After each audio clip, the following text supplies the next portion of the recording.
Okay. Got it. Okay. So the subtitle today is One Light, but Seven Colors. So I got to tie those two thoughts together. The verse is, like I said, 1 Samuel 16:12.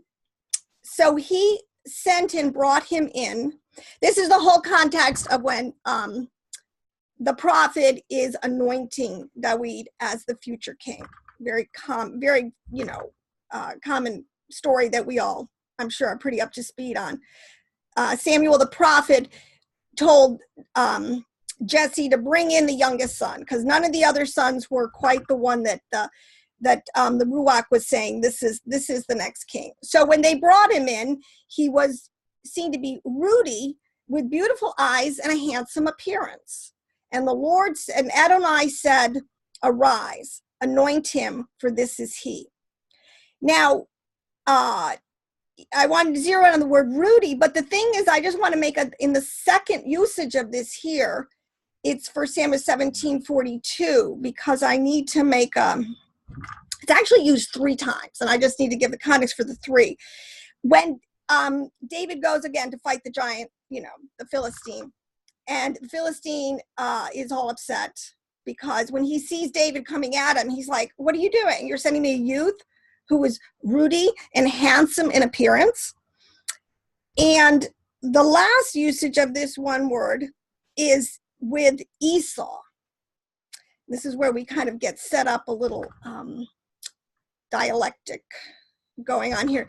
Esau comes out of the womb in the same way. He is Ruddy. Now, the word Ruddy, everybody comes from the root word of red. So, I mean, seriously, what is the text saying? And this is my point. You cannot look at this thing as the translator, that we're just talking about that David was a really good-looking kid. And this is how most of it's translated, that he was today's vernacular, he was hot. So that's why he was anointed king. No, these words have such many levels of meaning, and the prophet is saying something very deep here, and that's where I want to go. So the word Ruddy is coming from a root word adomani, which means red, and then the other phraseology here, because there's 2 points here. He's Ruddy, he has beautiful eyes and a handsome appearance. See, this is my whole issue. Now, you guys have been around me a little bit. You know I am all about this concept called the keys to the kingdom, the apocryphal understandings, the hidden mysteries. And it's my opinion that unless we get down to this level, take it seriously, believe that it is in our text, and this is how our texts are written, we're just going to be spinning our wheels forever and ever. So that's my opinion. And I don't think that's a secret, so to speak. That's not a hidden mystery or a secret. So these things, so you're Ruddy, he's red, and he has beautiful eyes and a handsome appearance. So what could it be telling us in spiritual language, I guess would be my point. So I want to go back to, and just do this, and this is again where I'm, and I can't be apologetic anymore, because I'm very hepped up on this concept now, that until the elect of Elohim, in my opinion, really embrace what Judah has left for us after thousands of years of warfare against them as a scribal house, or the text called the Jewish mysticism, the Kabbalah. There is truth here that needs to be taken seriously and ferreted out. Now, because it gives us the keys to the kingdom, and it gives us these spiritual understanding. So this is my opinion. In the Thanksgiving hymns, there's a little section. These things aren't really versed per se. So I guess I'm in verse, I don't know where I am. That's page 209. I'm reading out of Gizaverm's edition. So if you have that copy, it's page 209. But at the bottom, there's a little couple verses. It says, "And then at that time of judgment, the sword of Elohim shall hasten, and all the sons of his truth shall awaken to overthrow wickedness. All the sons of iniquity shall be no more. The hero shall bend the bow, the fortress shall open onto endless space, and the everlasting gate shall send out weapons of war, and they shall be mighty from end to end of the earth, and they shall be no escape. This is, in my opinion, the summation of where we are, where we're going. We are coming to an end of the age where wickedness, according to Enoch, will be no more. But what are we fighting? Are we fighting a battle in the physical? Are we going to be fighting a battle in the spiritual? I mean, what is this all going to look like? In Hosea, there's another really famous verse that is, Hosea 4:6, where he talks about, my people are destroyed for lack of knowledge. But see, this is my, again, contention. Everything is in the Hebrew. I believe that all understandings have to be fleshed out deeply from studying the Hebrew words, the letters, the vowels, I'm glad Professor Smith is here to hear my testimony on this, but there's so much information packed into these Hebrew letters and their vowel points, the way it's put together, that most Gentile Ephraimite Christians, it's just, it goes right over our head, and it's been gone over the head of translators, in my opinion, for what, close to 1900 years, once we lost our quote-unquote Hebraic Essene roots. But this is something that to me is so important to flesh out, because I'll give you a perfect example. So keys to the kingdom. How is the words red, black, and white used scripturally? Most people, and oh my gosh, this can be turned into the most racist, in your face, ill-advised spiritual, what would I say, teachings that you can ever hear, where, so Ham is black, and the white people are, come from Shem, and you got these Japhethites, and nothing could be further from the truth in terms of the spiritual applications of these words. And it has caused wars, bloodsheds, animosity between the people groups. It is probably because we lost the keys to the kingdom. As it says in Hosea, people are destroyed for lack of knowledge. And not only that, where he said, because you have rejected knowledge, I also reject you as my priests, because you have ignored the laws of your Elohim. And this is something, in my opinion, that, I think the grace period for this is like kind of over, because we're going to wrap this thing up really quick. And if you don't have oil in your lamp, which is another whole allegorical phraseology, and can explain to people what is really being said, will be but let me go back to this, the word knowledge, before I get into this. There are 3 words biblically used for this, what we would call spiritual understanding and revelation knowledge. It's the words chokmah, which is wisdom, bina, which is understanding. It is the word knowledge used here in Hosea. You have to get it from the Hebrew, is the word deot. If I'm saying that correctly, diat. Okay, DE/OT. It means knowledge. What it is, it's a synthesis. It is sort of like Elohim it's where you finally have put it together. You get the big picture. You have the truest, deepest, purest, complete spiritual understanding. We need to have knowledge. If we don't have this correct knowledge to offer the world, especially as the bread of life, we are worthless. We have nothing to offer people, and the enemy, he just swoops in and he causes all these race wars, whatever, because we think. So I'm going to read from Philo. Now, Philo, was this is my thing too. We need to get we need to be, I know a lot of these words. I'm trying to reclaim certain words that the enemy has absconded with, but the Theosophy, ancient Hebraic, Israeli Judaism had a fully flushed out for Moses, mature understanding. You didn't even need to add to it. Okay? Ancient, we'll call it Judaism, which is one word I know people, or ancient Israelite understanding had a complete theosophy to it. And that Moses got, and he taught the children, and he had it, oral Torah, written Torah, whatever. But Philo, who was one of the greatest philosophers, Theosophers, he truly understood all of these ramifications, left us with a great treatise. It says here, what is meant by the 3 sons of Noah being named Shem, Ham, and Japheth? See, on the first level, you always think, well, they're just talking about dudes named Shem, Ham, and Japheth, but these are all archetypal spiritual realities and understandings. So these names are the symbols of 3 human things or states of souls. What is good, what is bad and what is indifferent. So Shem is the symbol of what is good. And we show the righteous remnant. And if you follow literally that lineage out, it goes into Abraham, into Isaac, into Jacob. This is a righteous remnant who have a good soul.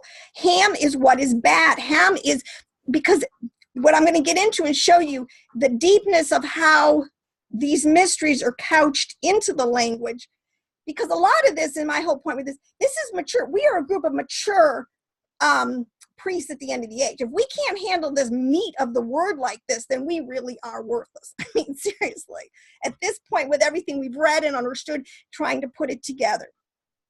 So Ham is, and this is why there are the two bloodlines that come. Who is your father? This is the point. You know, you will know a tree by its fruit. So is Lucifer your father? And the evil, or is Elohim, Adonai Elohim, your father? And your fruit, Jesus just said, you'll know them. You'll know what root system people are coming because of their fruit. So if someone is black, this is the way the words are yours, is bad, is dark, they have a soul that is given over into evil. They will not come to the light. And Japheth of what is indifferent. And this is the point, there's a huge multitude of people, this is at the end of the age, in the valley of indecision, people who just can't make up their mind. They're either indifferent to the greater realities going on and the judgment that's about ready to descend on them, or they just, and so it's our job, this is going to really wake people up. You've got to decide which side of the fence you're going to come down on this thing. So for the divine spirit is not a motion of the air, but intellect and wisdom, which is another way of saying Chokmah and Binah. Just as it also flows over the man who with great skill constructed the tabernacle of Adonai, be it Bezalel. So what I'm trying to say is these words have spiritual understandings that we need to reclaim. So when a word is used like red, it has a context. It has an absolute established context. So David was a Ruddy youth. From his youth, he was Ruddy. But let me go into this now, how it's used, because my subtitle was, I've got one last point to make my point. In the Amidah, there's a part here, it says that Yahweh, Elohim, you graciously bestow knowledge upon man and teach mortals understanding. Graciously bestow upon us from your wisdom, understanding, and knowledge. Blessed are you, Adonai Elohim, who graciously bestows knowledge. That word knowledge, these words are very specific. We're talking about Chokmah and Binah, which is two sides. This is the whole point. We need to master, in my opinion, the tree of life, which is the most ancient theosophy coming down from Adam. It can be proven. This is the testimony of the righteous remnant out of Judah, that this is talking about an understanding of the right side and the left hand of Elohim, how it works, how it functions, the middle pillar. All these words have context and are completely established already in the ancient theology of ancient Israel.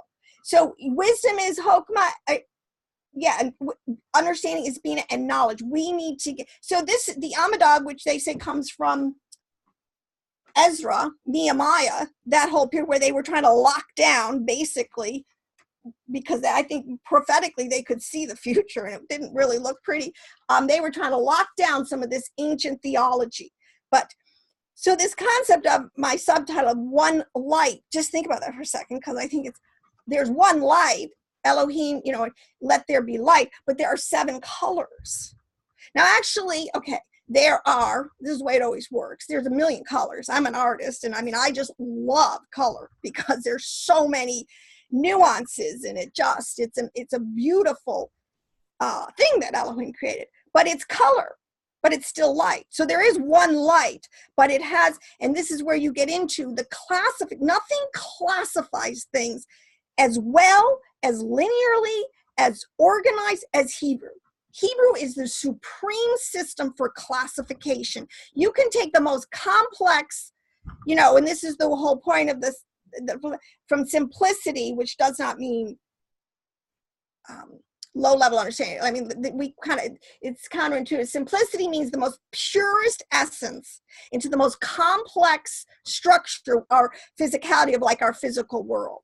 So I'm saying Hebrew is you cannot beat it for classifications. That's why you have 7 colors in the sense, and it's like 10 commandments. We know there's a zillion, I mean, outplayings of how you could break a commandment. I mean, just thou shalt not lie. If you were a lawyer, you'd have whole volumes that talk about lying, perjury in court, or, you know, different categories of how that can play out.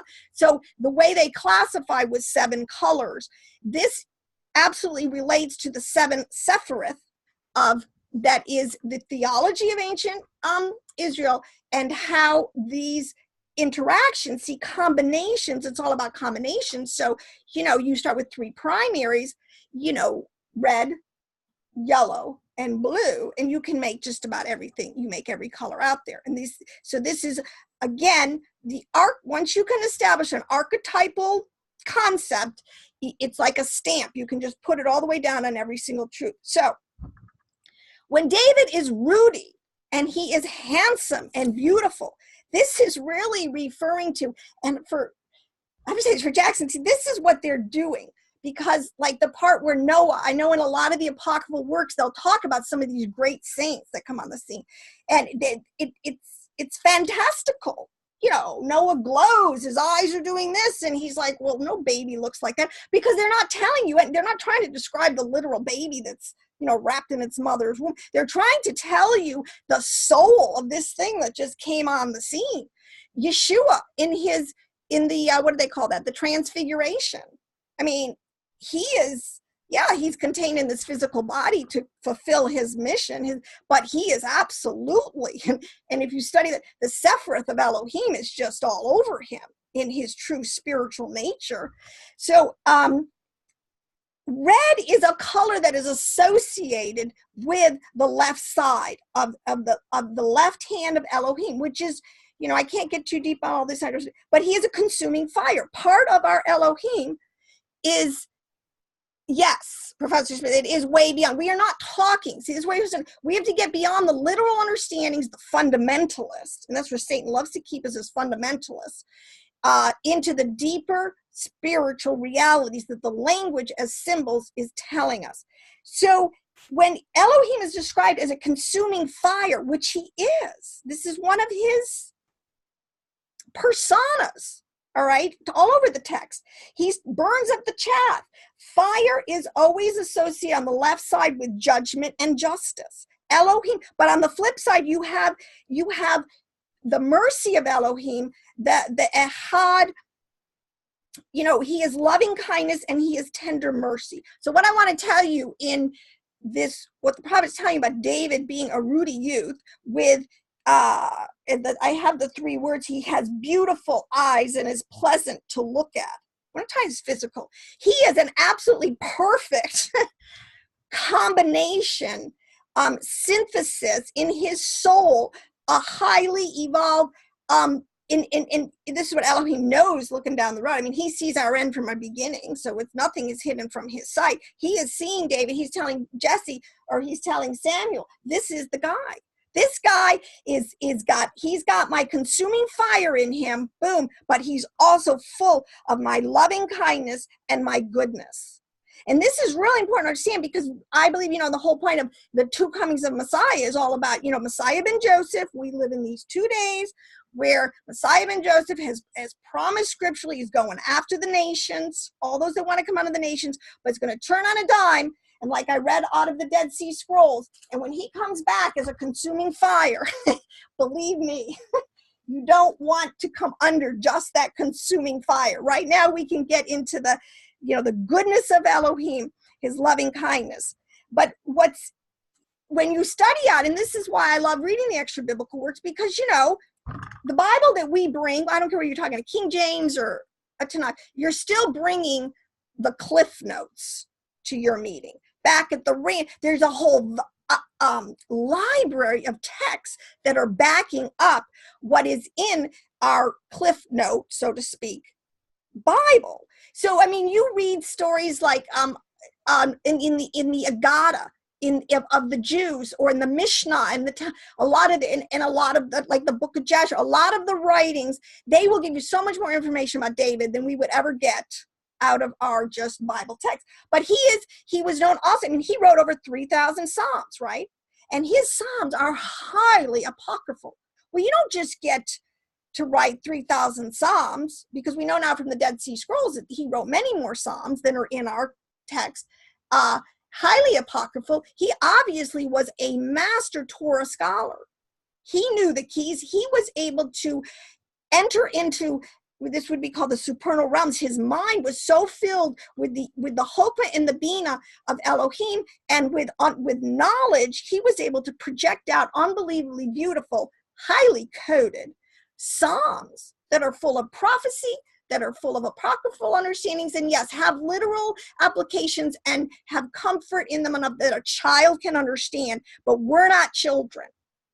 We are not children. We need to stop acting with you like children, and we need to be mature and to be able to eat the meat and drink the strong wine of the word, which is what it's telling us.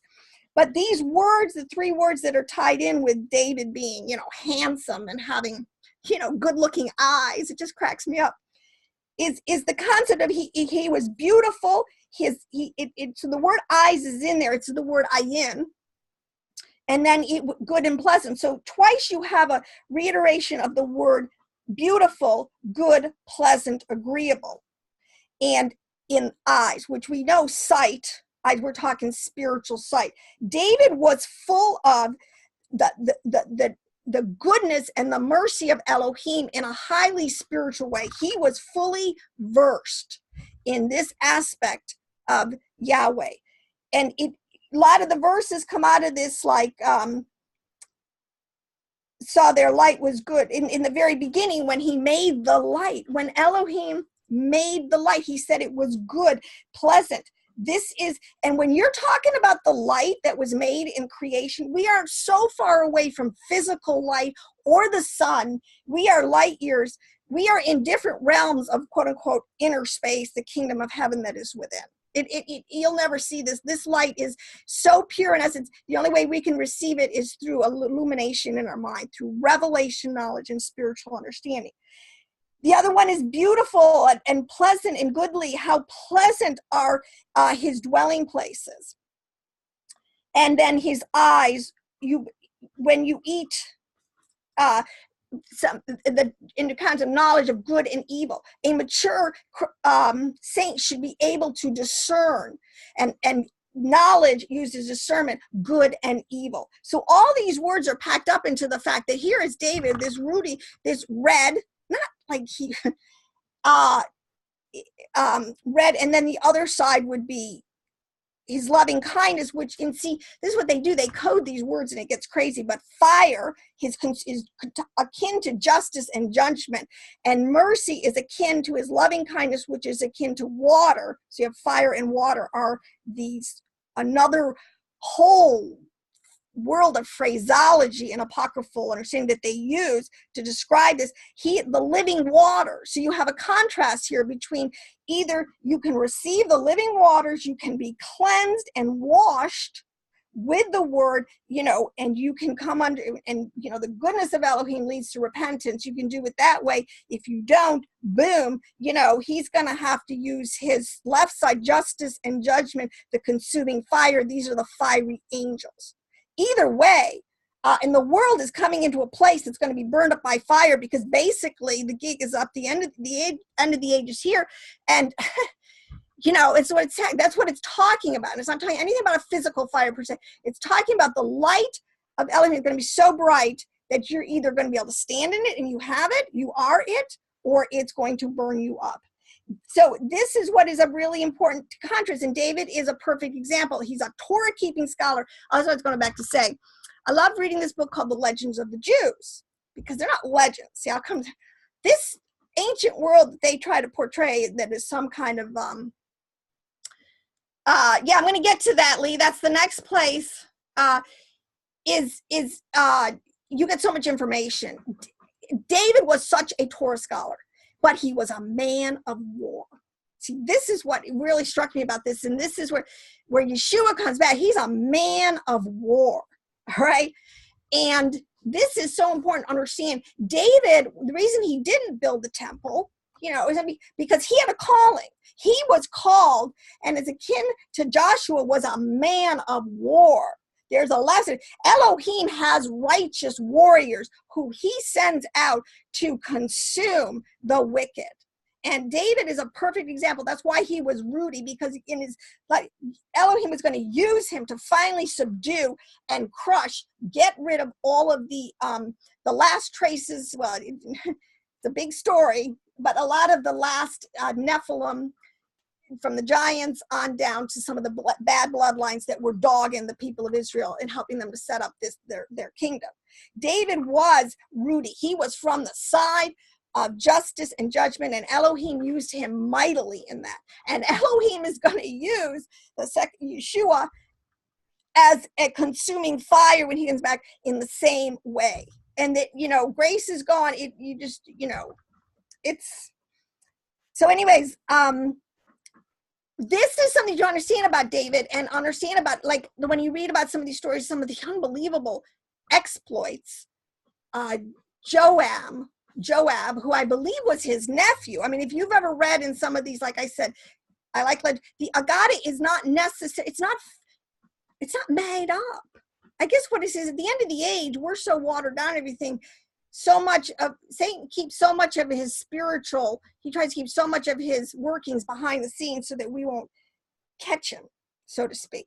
But these people knew who they were fighting, and they were not, and they had unbelievable strength. Samson, this is what it is. These people, there is a time and there is a place for Elohim to get his warriors out and to use them in the physical. And this is what's coming out. Here, I had one more little verse I was going to use. In Nahum, chapter 2, verse 3, it says, the shields of his mighty men are colored red. This is what I point. These people have an anointing to move in the justice and in the judgment of Elohim. The warriors are dressed in scarlet. There's no accident that we're using red here, all right? The chariots are enveloped in flashing steel when he is prepared to march, and the cypress spears are brandished. This is talking about the armies of Elohim in the last days. There's going to be a people on the planet. And the shield, and again, in another King James, it says, the shield of his mighty men is made red. The valiant men are in scarlet. The chariot shall be with flaming torches, because fire a lot of times is red. I mean, that's one of the colors associated with it. In the day of his preparation, and the fir tree shall be terribly shaken. See, one of the things we don't even understand, that trees represent people. A lot of times, one of the levels of meaning on trees is it's representing living entities, which is an ecosystem. So there were two trees in the garden. And this is where I want to go in the last understanding here, because see, for me, it's helped me, because to me, knowledge is power. I mean, I understand the supernal realms, the lesser Elohims, what's been going on. And, Yahweh is going to end up here as the King of Kings and Lord of Lords. His name is above all these other Elohims. His essence, his name, he is the King of Kings and the Lord of Glory. All these other imposters are going bye-bye. They are coming down. Unbelievable. And he is going to have a whole crop of his mighty warriors who can administer justice and judgment with him. But one of the things that's really interesting, I'm not going to totally flush this out today, because this is a whole huge deep teaching, but this is how Hebrew and you have letters and you have vowels. Now, the letters are male and female. This is a fact, right? But again, there's a deep spiritual arcane understanding in this. The vowels are also male and female. But the construct here is that the letters, okay, so you have the letters. This is sort of a concept of the written Torah.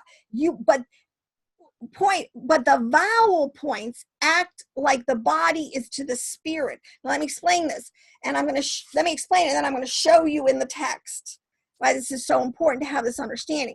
There's a whole kind of understanding of the horse and the rider. I will take that example. It's used over and over. Well, that is an apocryphal allegorical construct of fact that you always have a horse, and the point is a horse is still a beast, but it can be moved, you know, like the bridle, it can be moved by the rider.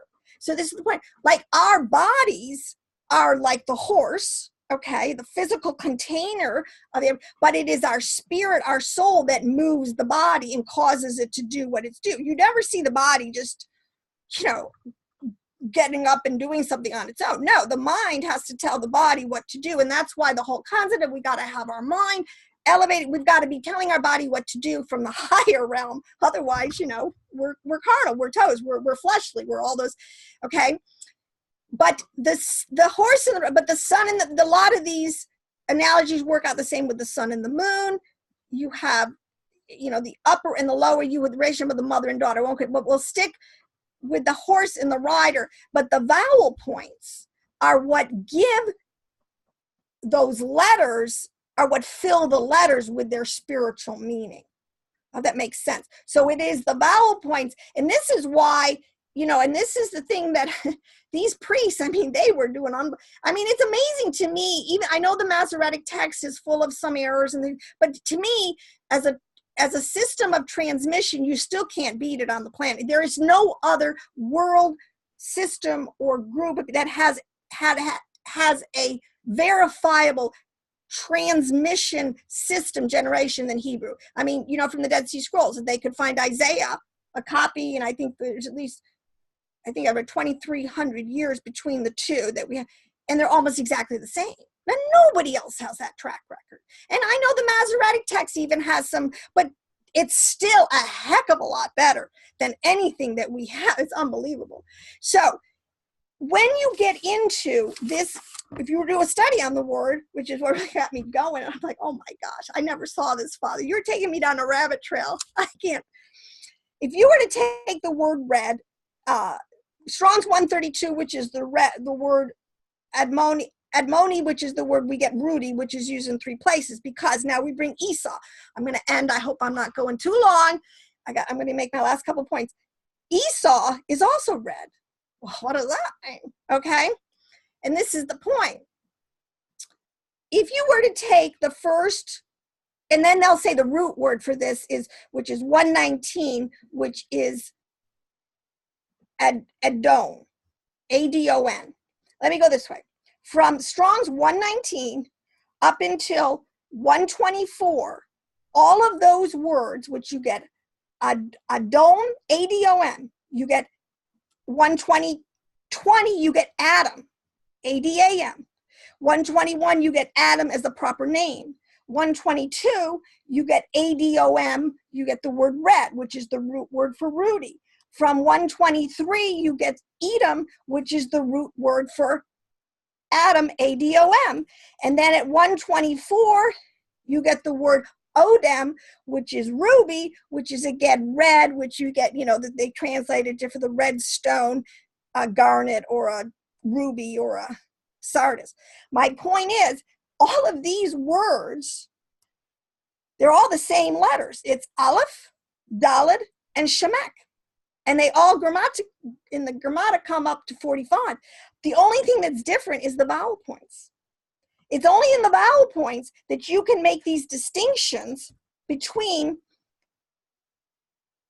what type of Adam, A-D-O-M, are we talking about? A-D-A-M, A-D-O-M, E-D-O-M, or O-D-E-M. And they all are kind of surfacing around the same concept of red and Rudy, the left side. So this is where it gets really deep, because Esau was also red. He was the first one to come out red. And this coded in this, and I'm not going to do this today, but I will do teaching on this. You really have the 2 trees in the garden. You really have the 2 bloodlines. You have the rabbis, the sages, from everyone understanding, passing this information down through the vowel points. Like, who would have known? Okay. So Edom, and this is why we get this concept, Edom, the Edomites, who is always at war with the Adamites, A-D-A-M, same letters, same grammatica, but different vowel points. So this is why I am sticking to my guns. I'm sticking to what I'm doing. And I think it's time that, you know, this is to me the meat of the word that we need to flesh out, because we need to really have an answer for people who want to know why the hope is in us, as everything, quote unquote, goes up in flames. And it's not a literal fire. It's we can stand our ground because we know the true spiritual realities that are ours and our inheritance. And we can pull people out of the fire. Oh my gosh. So it is important to me. And there's a whole group of writings that we need to take seriously. And I think it would just help us to be the army that at the time of judgment, that all the sons of his truth shall awake. So I say that. Rise. There's a word, the last, kum. I say this to myself now, spirit, kum, rise. Rise up, O men and women of Elohim. So, shalom.